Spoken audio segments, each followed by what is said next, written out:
Hello students आज हम start करने जा रहे हैं क्लास 10th का मैथ जिसकी एक्सरसाइज 7.2 स्टार्ट करेंगे। तो 7.2 का हम पार्ट 2 इस वीडियो में करने वाले हैं। तो आइए स्टूडेंट्स हम बिना किसी देरी के पार्ट 2 पर चलते हैं। और पार्ट 2 पर चलने से पहले मैं आप सभी स्टूडेंट से विशेष आग्रह करना चाहूंगी कि सबसे पहले आप इस चैप्टर का इंट्रोडक्शन प्लस एक्सरसाइज 7.1 7.2 जरूर देखें, ताकि आपका जो पार्ट 1 है 7.2 का पार्ट 1 है आप उसे भी देखें, ताकि आपको 7.2 का पार्ट 2 आसानी से समझ आ सके। तो आइए स्टूडेंट्स हम स्टार्ट करते हैं पार्ट 2। पार्ट 2 का हम क्वेश्चन नंबर 6 से लेकर क्वेश्चन नंबर 10 तक करेंगे। तो आइए क्वेश्चन नंबर 6 पर चलते हैं। क्वेश्चन नंबर 6 इस प्रकार से दिया हुआ है, इफ हमें 4 पॉइंट्स दिए हुए are the vertices of a parallelogram. तो ये पैरेलल ग्राम के 4 वर्टेक्स दी हुई है, ठीक है, टेकन इन ऑर्डर, एक ऑर्डर में दी हुई है। फाइंड एक्स एंड वाई, तो हमें एक्स और वाई फाइंड करने हैं। तो हमने mid point of AC equal to mid point of BD, ठीक है। तो इसका क्या होता है x1 प्लस x2, तो 1 plus x upon 2 equal to 2 plus 6 upon 2 equal to, इसका भी सेम 4 प्लस 3 अपॉन 2 और y प्लस 5 अपॉन 2, ये दोनों बराबर है। तो ये क्या आ जाएगा 1 प्लस x अपॉन 2 और ये हो जाएगा 4, क्योंकि 6 और 2 8 अपॉन 2, तो 8 को हम डिवाइड करेंगे 2 से तो 4 आ जाएगा, डायरेक्ट कर दिया। यहाँ पर 7 अपॉन 2 और यहाँ से y प्लस 5 अपॉन 2, ठीक है। इतना क्लियर आ गया, इतना समझ आ गया। अब देखना पहले वाले की इससे कंपेयर होगी, इसकी इससे कंपेयर होगी। तो 1 plus x upon 2 equal to 7 upon 2, तो 2 से 2 कैंसिल हो गया, तो x इजकल टू 7 माइनस 1 और x इजकल टू 6, तो x की वैल्यू आ गई 6। इसी प्रकार से y की निकालेंगे, तो y plus 5 upon 2 equal to 4, तो 1 करके क्रॉस मल्टीप्लाई कर देंगे, तो y प्लस 5 इजकल टू 8 और y इजकल टू 8 माइनस के 5 और y इजकल टू क्या आ गया 3। तो हमसे यहाँ पर x और y की वैल्यू ही फाइंड कराई थी, तो हमने निकाल दी है x और y की वैल्यू। और ये आपको पता ही है x1 प्लस x2 का फॉर्मूला है अपॉन 2, और यहाँ पर y1 प्लस y2 का अपॉन 2 का फॉर्मूला लगा दिया है, दोनों को बराबर रख दिया है क्योंकि इक्वल बोला है, ठीक है। तो इस प्रकार से हम इसको फाइंड करेंगे। इसी प्रकार से हमारा क्वेश्चन नंबर 7 है। क्वेश्चन नंबर 7 में हमें दिया हुआ है find the coordinates of a point A, मतलब हमें कोऑर्डिनेट्स निकालने हैं पॉइंट A के, where AB is the diameter of the circle, जहां पर A और B क्या है डायमीटर है ऑफ अ सर्कल, सर्कल का, हुज सेंटर इज, सेंटर के पॉइंट हमें दिए हुए हैं 2 और -3 एंड B इज, B का पॉइंट दिया हुआ है 1 और 4। तो हमने इसी प्रकार से बना लिया है, एक सर्कल बना लिया है, उसका पॉइंट जो सेंटर के पॉइंट है वो रख लिए हैं और B के जो पॉइंट दिए हुए हैं वो रख लिए, और A के पॉइंट हमने X और Y मान लिए हैं। तो रख देंगे कोऑर्डिनेट्स ऑफ P, तो x और y इजकल टू P के कोऑर्डिनेट्स क्या है x y, और यहां पर x1 क्या है x plus 1 upon 2, same y1 क्या है यहाँ पर y प्लस 4 अपॉन 2, और x और y की मतलब P की जो पॉइंट है वो क्या है 2 और -3, ये रख देंगे। यहाँ पर x प्लस 1 अपॉन 2 और यहाँ पर y प्लस 4 अपॉन 2। अब देखना पहले वाले की इससे करेंगे और दूसरे वाले की इससे, तो x plus 1 upon 2 equal to 2, तो 1 करेंगे क्रॉस मल्टीप्लाई, तो क्या आ जाएगा x प्लस 1 इजकल टू 4 और x इजकल टू 4 माइनस 1 और x इजकल टू 3, ठीक है। इसी प्रकार से y का निकाल देंगे, तो y का क्या हो जाएगा y plus 4 upon 2 equal to -3, 1 करेंगे cross multiply, y plus 4 equal to -6 और y इजकल टू -6 और माइनस के 4, y इजकल टू -10, तो y की वैल्यू क्या आ गई यहाँ पर -10, ठीक है। दोनों क्लियर है, तो पॉइंट्स क्या आ गए A के 3 और -10। ये हमारे ए के पॉइंट्स आ गए। तो ए के पॉइंट्स ही उसने हमसे क्वेश्चन में पूछा है। इसी प्रकार से हमारा क्वेश्चन नंबर 8 होता है। तो इस प्रकार से आप नोट कर लीजिए क्वेश्चन को। क्वेश्चन नंबर 8 पर चलते हैं। क्वेश्चन नंबर 8 में दिया हुआ है A and B are, points दिए हुए ए और बी दोनों दे दिए respectively. Find the coordinates of P, coordinates of P such that AP is equal to, हमें दिया हुआ है, ये दिया हुआ AP is equal to 3/7 A B. तो यहां से and P lie on the line segment A B, और जो P लाई कर रहा है लाइन सेगमेंट ए और बी पर, यहां पर P लाई कर रहा है। ठीक है, इतना क्लियर है।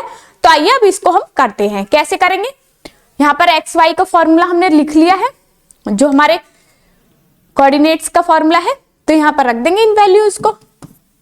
यहां पर ये x1 y1, यहाँ x2 y2, ये m1 और ये m2, रख दो वैल्यूज।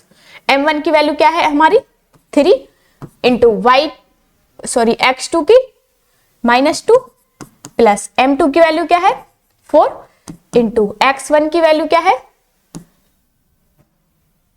y2 की वैल्यू है 2 प्लस के, और यहां पर माइनस के 2 अपॉन 2। सेम m1 की वैल्यू क्या है 3 और y2 की वैल्यू क्या है -4 प्लस m2 की वैल्यू क्या है 4 और y2 की वैल्यू क्या है -2 अपॉन 2।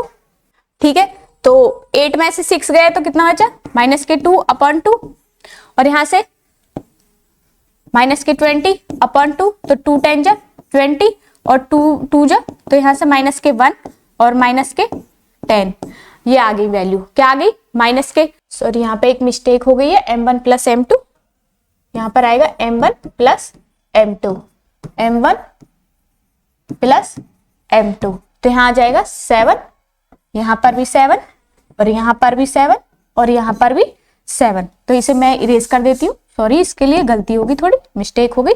-2 अपॉन 7 और यहां से -20 अपॉन 7। तो क्या कोऑर्डिनेट्स आए हैं, इसके पॉइंट्स क्या क्या आए हैं -2 अपॉन 7 और -20 अपॉन 7, ये इसके पॉइंट्स हैं। इसी प्रकार से क्वेश्चन नंबर 9 है। क्वेश्चन नंबर 9 में दिया हुआ है find the coordinates of the points which divide the line segments joining A equal to इतने दिए हैं, बी इक्वल टू ये पॉइंट्स दिए हैं into 4 equal parts. 4 equal parts में हमने डिवाइड कर लिया इस प्रकार से। ठीक है, और ये ए और बी के पॉइंट लिख लिए हैं, तो हमने सी पॉइंट मान लिया, डी पॉइंट मान लिया और ई पॉइंट मान लिया है। तो हमें कोऑर्डिनेट्स ऑफ डी निकालेंगे तो क्या हो जाएगा x1 x2 अपॉन 2, यहां से y1 प्लस y2 अपॉन 2, तो यहां पर वैल्यू रख दो। ठीक है, तो क्या आ जाएगा x1 x2 की वैल्यू क्या है हमारी, यहां पर x1 y1 x2 और y2। तो x1 की वैल्यू क्या है हमारी -2 और y2 की वैल्यू क्या है +2 अपॉन 2 और y1 की वैल्यू क्या है 2 + 8 अपॉन 2 दिख रहा है। थोड़ा नीचे कर देती हूँ इसे, मैं यहां पर कर देती हूं, तो -2 और +2 अपॉन 2,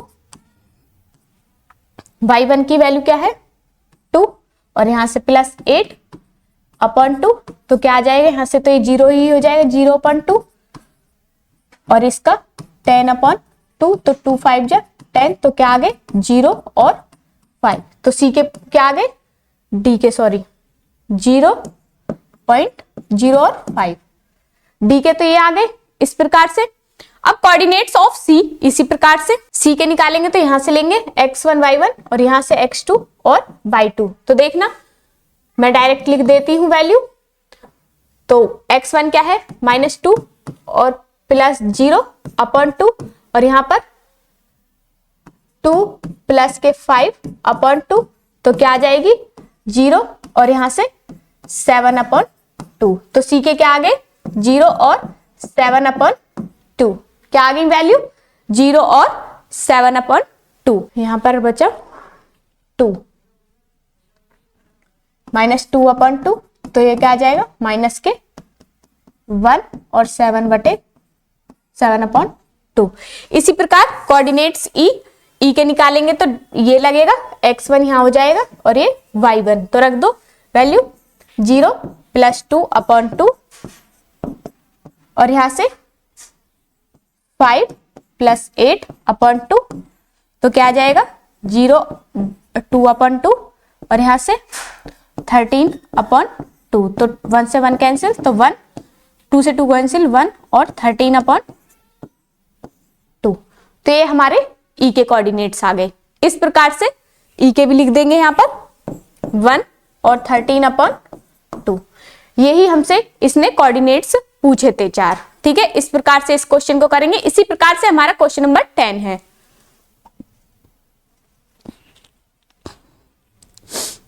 क्वेश्चन नंबर 10 में दिया हुआ है find the area of rhombus its if its vertex are 3 0। इस तरीके से आपको 4 दिए हैं, टेकन इन ऑर्डर में दिए हुए हैं। तो इस प्रकार से हमने एक रोम्बस बना लिया है। ठीक है, तो इसका AC निकालेंगे पहले। AC इक्वल टू क्या होता है अंडर रूट में x2 - x1। A और C लेंगे और इसको B को छोड़ देंगे, तो x2 क्या है x, ये x1 y1, यहां से x2 y2। x2 क्या है -1 और y2 x2 -1 और ये माइनस के 3 का होल स्क्वायर प्लस y2 क्या है 4 - 0 का स्क्वायर, तो क्या आ जाएगा अंडर रूट में माइनस के 4 का स्क्वायर और प्लस 4 का स्क्वायर, तो क्या आ गया 16 और 16 32 अंडर रूट। ठीक है, और इसे हम कैसे लिख सकते हैं 4/2।